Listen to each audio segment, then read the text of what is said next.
Okey, sekarang kita akan buat satu eksperimen untuk menyiasat tentang pergerakan cahaya. Okey, bahan-bahan yang kita perlukan adalah 3 kotak yang telah ditebuk. Okey, kita boleh lihat kotak ni ditebuk dekat sebelah, kalau macam ni di sebelah kanan.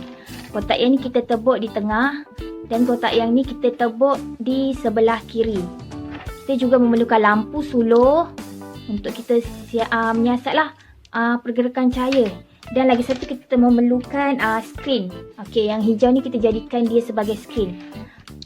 Kemudian kita akan menyusun radas-radas bahan-bahan tadi seperti ini. Yang kotak yang pertama, lubang yang di sebelah kiri. Kotak yang kedua, lubang di tengah.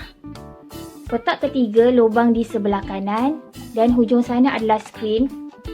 Okey, kita susun dia dalam satu garis lurus. Kotaknya sama, lurus je. Okey, sekarang kita akan uji dengan lampu suluh. Kita akan suluh di kotak yang pertama, di lubang kotak pertama. Okey, kita boleh nampak ada hasil lampu pergi ke kotak yang kedua. Tapi kotak ketiga dengan skrin tiada lampu yang terhasil. Tak ada cahaya yang terbentuk kat situ. Okey, sekarang kita samakan lubang yang kotak yang kedua ni menjadi sama macam lubang kotak yang pertama.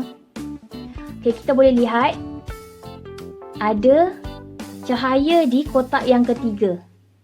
Okey, tapi skrin masih lagi tiada. Okey, sekarang kita samakan untuk kotak yang ketiga. Lubang yang ketiga kita samakan dengan kotak yang kedua. Okey, sekarang kita boleh lihat ada cahaya di skrin. Nampak tu? Okey, ini bermaksud cahaya dia bergerak lurus. Okey. Nampak tu cahaya. Okey. Ini membuktikan bahawa sifat cahaya adalah bergerak lurus.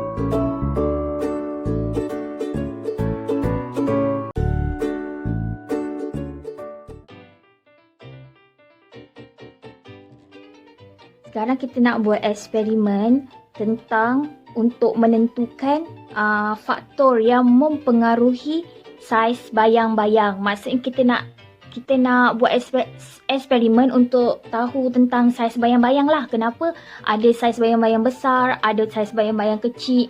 So, kita nak uji, kita menggunakan objek. Okey, ini kita jadikan dia objek dan lampu suluh. Okey, kita menggunakan handphone lah untuk dia jadikan lampu suluh.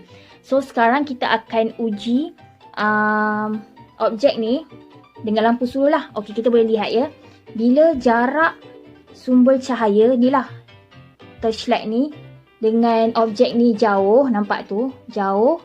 Saiz bayang-bayangnya macam tu, nampak tu besarnya macam tu.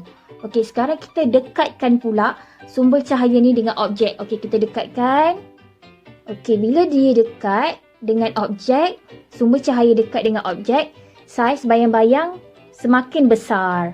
So, kesimpulan yang dapat kita buat ialah semakin bertambah jarak objek dengan sumber cahaya. Okey, ini bertambah ya, maksudnya jauh.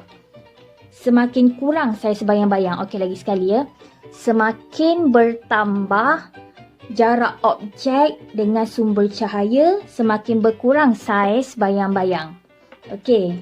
Yang kedua, kita boleh buat kesimpulannya, semakin berkurang jarak objek dari sumber cahaya, semakin bertambah saiz bayang-bayang. Faktor kedua ialah jarak antara objek dengan skrin. Okey, ini objek, skrin, dinding pink tu. Okey, faktornya adalah jarak antara objek dan skrin. Okey, sekarang kita boleh lihat. Okey, sumber cahaya dekat sini, objek dekat sini, skrin kat sana. Okey, kita dapat lihat antara skrin dengan objek ni jaraknya jauh. So, bila jaraknya jauh, kita dapat lihat saiz bayang-bayangnya macam ni. Bila kita dekatkan objek ni dengan skrin, kita dapat lihat saiz bayang-bayang dia semakin kecil. Maksudnya, saiz bayang-bayang dia kecil. Kalau jauh daripada skrin, saiz bayang-bayang besar. Kalau dekat dengan skrin, objek dekat dengan skrin, saiz bayang-bayang kecil. Jadi, kesimpulannya kita boleh buat semakin bertambah jarak objek dengan skrin, semakin bertambah saiz bayang-bayang. Kita boleh tengok ni, besar. Okey, ataupun yang kedua kita boleh buat semakin berkurang jarak objek dari skrin, semakin berkurang saiz bayang-bayang. Okey, saiz bayang-bayangnya kecil.